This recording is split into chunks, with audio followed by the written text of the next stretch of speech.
সংস্কার, গণহত্যার বিচার ও পিআর পদ্ধতিতে জাতীয় সংসদ নির্বাচনের দাবিতে ১৬ দফা ঘোষণাপত্র দিয়েছে ইসলামী আন্দোলন বাংলাদেশ। সমাবেশে দলের আমির মুফতি সৈয়দ মোহাম্মদ রেজাউল করিম বলেন, বিগত দিনে সংবিধান মেনেই স্বৈরাচার তৈরি হয়েছিল, তাই মৌলিক সংস্কার শেষে সংখ্যানুপাতিক পদ্ধতিতে নির্বাচন দিতে হবে। তাদের এই দাবির সঙ্গে ঐক্যমত পোষণ করেছে জামায়াত, এনসিপি, গণ অধিকার পরিষদ সহ ডজন খানেক রাজনৈতিক দল। বিস্তারিত শফিকুল ইসলামের রিপোর্টে। সুপার ফ্রেশ ফর্টিফাইড সয়াবিন তেল, শুরু হোক হেলদি লাইফের জার্নি। ৬৮ একরের সোহরাওয়ার্দী উদ্যানে যেদিকে চোখ যায় লোকে লোকারণ্য, জনসমাগম পৌঁছে যায় মাঠ পেরিয়ে রাস্তায়। পিআর পদ্ধতিতে জাতীয় নির্বাচন সহ ৩ দফা দাবিতে ইসলামী আন্দোলন বাংলাদেশের এই মহাসমাবেশ।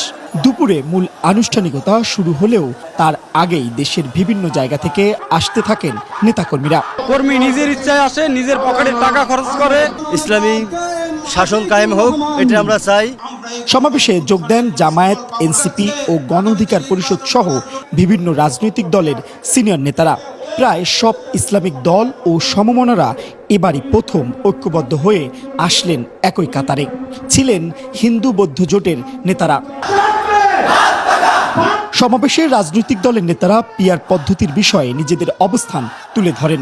নির্বাচন কমিশনের প্রধানকে আমি বলতে চাই, আজকের এই সমাবেশ থেকে, এই জনসমুদ্র থেকে এই বার্তা যদি আপনারা বুঝতে ভুল করেন, পিআর পদ্ধতি ছাড়া নির্বাচন বাংলার মানুষ গ্রহণ করবে না।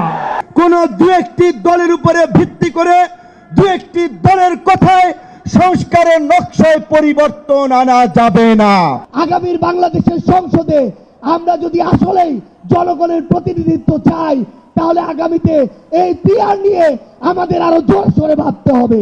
সমাবেশ থেকে সংস্কার, বিচার ও সংখ্যানুপাতিক নির্বাচনের দাবিতে ১৬ দফার ঘোষণাপত্র পাঠ করা হয়।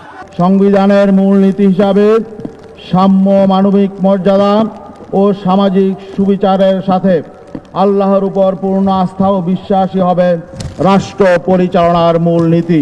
জাতীয় ঐক্যমতের ভিত্তিতে আগামী জুলাই মাসের মধ্যে জুলাই সনদ ঘোষণা করতে হবে।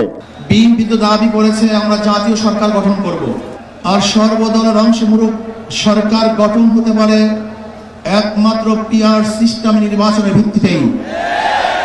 তাহলে কেন বিএনপি মানছে না? কারণটা কি আমি তো বুঝি না।